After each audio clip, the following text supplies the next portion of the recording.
Hi everybody, I'm Calvin Heimburg and we're going to talk about Circle 2 putting today. To start, I putt with KC Pro Aviars. Currently I have some Galactic KC Pro, but I like a beaded putter in firm plastic. It just is something that I've been using for a long time. I feel like I've gravitated towards stiffer plastic. Being from Florida, we play in a lot of heat and our discs just get softer when we play, so they need to be a little stiffer to start with. I put my pointer finger on the bead and just kind of fan my fingers out on the bottom, direct it a little bit back towards me. I guess once you are pushing it this way, I feel like the majority of like the spin I generate is from this little popping motion at the end of my release. So the fingers being cocked back allows you to generate a little bit of spin when you open your hand up towards the target. I'm more of like a push putter than a spin putter. I think the big differences is like the push putters, you see their arms going up and down, and spin putters, they're more moving on a level plane towards the basket. So even though there's definitely a good bit of spin on my putt, I think with the up and down motion of the arm, and that kind of mimics the trajectory of my putter flight path, you would call me a push putter. So flat to maybe a little bit nose down. I like to have a putter trajectory that's kind of diving back towards the basket as opposed to like flying long and through it. It minimizes, big comebackers. I think in order to generate that, it's just kind of like you're thinking when you're coming out on release, it's just getting that little bit nose down. And sometimes in the wind that's not good. You do have to kind of change the nose angle of your putt depending on what kind of wind conditions you're dealing with. I think headwinds and tailwinds are the easiest to kind of predict what's going to happen.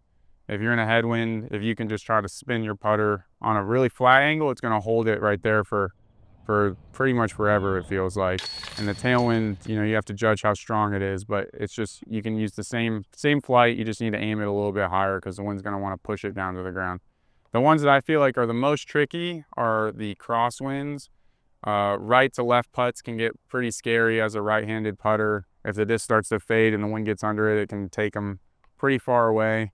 And then the opposite goes for left to right. If you have a little bit of hyzer on it, it's going to want to push it down really quick, but not quite as scary of a putt in my mind. I have a couple different approaches depending on where I am in Circle 2. On the beginning parts of Circle 2, 32 to 33 feet, out to about 45-ish. My putt's going to look very similar to what it looks like inside the circle.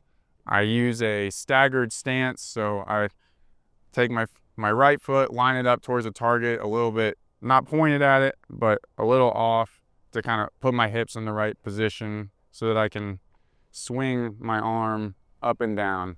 The farther I get where I'm using my staggered stance, I tend to use a little more lower body. When I'm close and in the circle, I feel like my putt is quite a bit of arm. I don't use as much lower body, but as I move farther back, I start to rock a little bit more on my back leg, and I use that little bit of extra momentum to help propel the disc forward when I do putt.